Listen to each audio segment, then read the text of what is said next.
Think and grow rich एक ऐसी book है जिसमें कि नेपोलियन हिल ने लिखा है, जिसने 20 साल इस बुक्स को लिखने में लगा है। इसने 500 सक्सेसफुल पर्सन का इंटरव्यू लिया, इसके बाद इस बुक्स को लिखी है। तो इसमें ये प्रिंसिपल बताते हैं जैसे हम यूज करके अपने लाइफ में भी हम सक्सेस हो सकते हैं। तो चलिए जानते हैं ये क्या प्रिंसिपल है। पहला, डिज़ायर ऐसा होना चाहिए कि स्ट्रॉन्ग डिज़ायर होना चाहिए। हमें विश नहीं होना चाहिए कि काश हमें ये मिल जाए। इतना स्ट्रॉन्ग डिज़ायर होना चाहिए जैसे कि हमारा हेनरी फॉयल था, हमारा थॉमस एडिसन था, वैसे ही हमारे अंदर की डिज़ायर होना चाहिए अपने सपने को पाने के लिए, कि हम कुछ भी उसके लिए सेक्रीफाई भी कर सकते हैं। तो डिज़ायर में कुछ स्टेप बताते हैं, जैसे कि सबसे पहले हमारे माइंड में क्लियर होनी चाहिए कि हमारे साल में मुझे कितना पैसा कमाना है। जैसे कि मान लीजिए 10 लाख कमाना है, तो उसके लिए सेकंड आप क्या सर्विस प्रोवाइड करोगे। थर्ड कि आपको टाइम ब्लॉक करना है कि इस समय तक में मुझे ये पा लेना है। फोर्थ कि एक प्लान बनाना है प्रॉपर, पूरा ईयर पूरा मंथ का, और एक्शन लेना है। सेकंड प्रिंसिपल बताते हैं फैक्ट।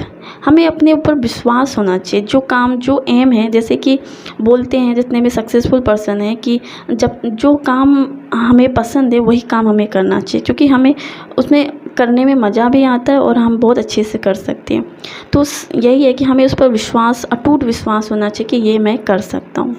थर्ड है ऑटो सजेशन इसीलिए है क्योंकि हमारी जो इन्वायरमेंट है बहुत ही नेगेटिव है और हम कुछ बड़ा सोच नहीं सकते, और किसी को बोलते भी हैं तो वो हंसते हैं। इसलिए हमारे माइंड को हमें कन्वर्ट करना पड़ेगा। इसलिए हमें खुद को अपने आप से बात करना है, पॉजिटिव बात करते रहना है और लिखते रहना है जो भी आपका सपना है। उससे क्या होगा कि आपकी जो सपना है, जो आप चाहते हैं, वो कॉन्शियस माइंड से जाके सब कॉन्शियस में बैठ जाएगी।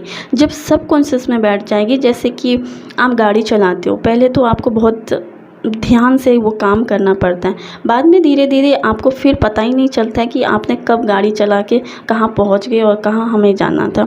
वैसे ही अगर आपका सपना जो भी है आप अपने कॉन्शियस माइंड से सब कॉन्शियस में ले आते हैं, तो आप खुद ही एक्शन लेंगे और आप सक्सेसफुल हो जाएंगे। फोर्थ बताते हैं स्पेशलाइज्ड नॉलेज। आजकल हम लोग कॉलेज और डिग्री बहुत करते हैं, लेकिन वो नॉलेज का उतना काम नहीं होती है, उस पढ़ाई का कोई हम यूज़ नहीं करते हैं। तो ऐसा नॉलेज हमें लेना चाहिए जिसे हम यूज कर सकें अपने सक्सेस के लिए। 5 है इमेजिनेशन ऑर्गेनाइजेशन प्रिंसिपल।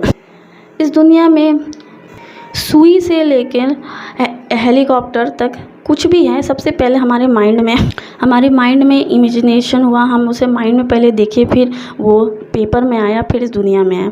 इसलिए हमें सबसे पहले अपने कोई भी सपना है उसे अपने आप को इमेजिनेशन करके देखना है, कि अपने आप को खुद को अपना बेस्ट वर्जन में देखना है। कि जैसे कि आप एक मोटिवेशनल स्पीकर बनना चाहते हैं, तो खुद को स्टेज में देखिए कि आप कितने अच्छे से बोल रहे हैं।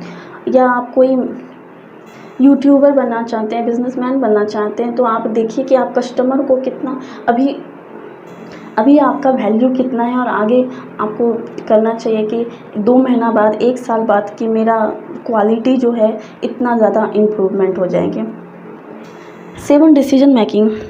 नेपोलियन हिल ने बताया है कि सबसे ज़्यादा सर्वे में आ पाया है कि हम डिसीजन ही नहीं लेते हैं। डिसीजन जो जितने भी सक्सेसफुल पर्सन हैं वो राइट टाइम में राइट डिसीजन लिया है, इसलिए वो सक्सेसफुल है।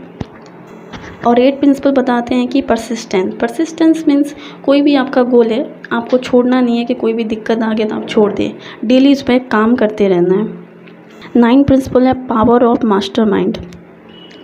अगर आपके पास वो नॉलेज है और आप ही के जैसे कोई लोग हैं उसके पास भी वो सेम नॉलेज है, अगर आप दोनों मिलकर काम करते हैं तो आप बहुत जल्दी सक्सेस हो जाएंगे। एंड लास्ट बताते हैं सबकॉन्शियस माइंड वो है कि सबकॉन्शियस माइंड की पावर बहुत है, इस पर एक बुक्स भी है। तो सबकॉन्शियस माइंड, अगर हम अपने कोई भी ड्रीम को सबकॉन्शियस माइंड में बैठा लेते हैं तो हम आसानी से उस चीज़ को पा सकते हैं। थिंक एंड ग्रो रिच मेरी वन ऑफ फेवरेट बुक है, इसकी मैं लिंक दे दूँगी, आप प्लीज़ इसे पढ़िएगा। एंड अगर अच्छा लगे तो please like, share and comment. और